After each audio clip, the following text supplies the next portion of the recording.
I'm Nancy French, and I am married to David French. I'm a best-selling author and an investigative journalist. Being married to David is sometimes difficult when I see the way that the public perceives him, especially in social media. I'm Kathy Katenberg.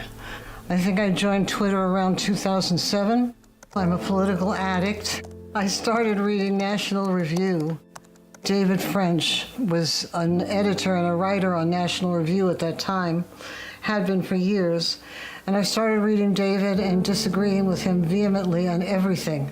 He's criticized sometimes for legitimate reasons, for disagreements on issues, but most of the time it is personal and it is awful. I would get angry, and then I would respond even more angrily the next time. I always knew there was a person named Nancy French, and she was married to David French. I had looked at her profile, but I didn't know anything about her. Nancy shared a very personal and very painful story of her own. She herself had had tragedy in her life, and I was just filled with compassion for her. So I wrote to her and I said something along the lines of, I don't agree with your husband on things, but I have so much respect for you and for your courage.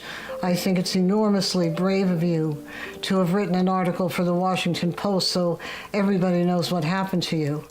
I clicked follow, and every time I logged into Twitter, I saw her post, and she was not a huge fan of David. I just sort of scrolled past it and scrolled past it and scrolled past it. For about 4 months, every time I checked Twitter, I would see Kathy insulting David.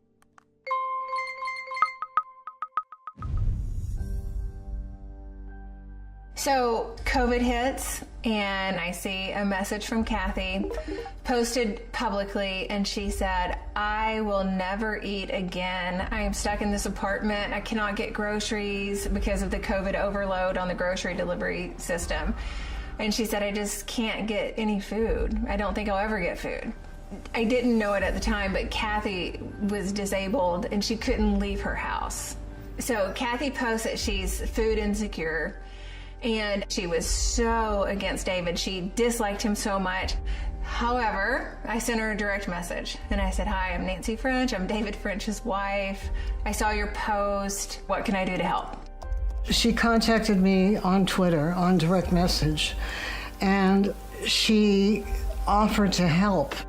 My phone rings, and it's Kathy, and she has this beautiful New York accent, and I sound like I fell off a turnip truck, and we laughed at that. And she was asking me, like, why did you reach out? And I said, this is a treacherous time. What can we do to help? It was just astonishing to hear her voice on the phone. And we worked on finding a grocery that would deliver the food. I placed the orders. Nothing happened. The next day I called her back. Hey, Kathy, I'm still working on it. We talked every day. At one point I was like, Kathy, I don't know what I'm gonna do. I cannot get you food. And I said, the only thing I think we can do at this moment is to pray. And she said, okay, go ahead and pray. Well, I do not pray randomly with strangers over the phone, let alone praying with someone who I sort of considered hated us so much. So Kathy Katenberg and I, together on the phone, prayed that God would send her food. And it was very awkward, and we laughed. I can't believe that any human being would do something like that, so personally kind as that. We worked and we worked, and finally Kathy calls me and she's just crying. She was like, you're not going to believe it. I have, 2 pounds of meat and 4 bananas. 30 minutes later, the phone rings again. My other orders had also come through. So now she had 6 pounds of meat. She had like 25 bananas. We had probably 30 cans of diced tomato. I mean, she was just like drowning in food.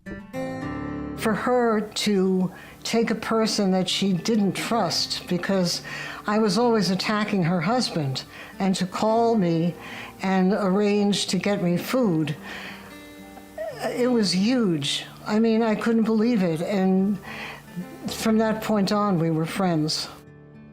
I wanted to go meet Kathy in person because we had bonded I got invited to perform at a storytelling event at Lincoln Center, which was a huge honor for me. And I thought maybe since it was close to where Kathy lived, she might want to go. I went to see Nancy. I was backstage. I had to give David Kathy's cell phone number. So when she arrived, David extends his arm and he escorts her into Lincoln Center. I knew somewhere that David and Kathy were sitting together listening to my story, and that cracked me up so much. It made the whole night just sort of more magical.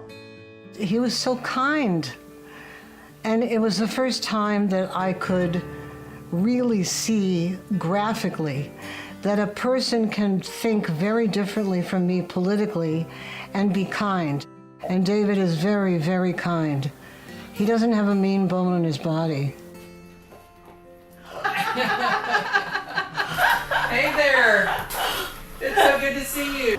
How are you doing? I'm fine. Yeah, it's so good to see you. And so we've kept in touch for 2 years, and we've gotten closer and closer and closer. Nancy is the best friend that I have ever had in my life. She's not just my best friend now. I have never had a friend like Nancy before in my life.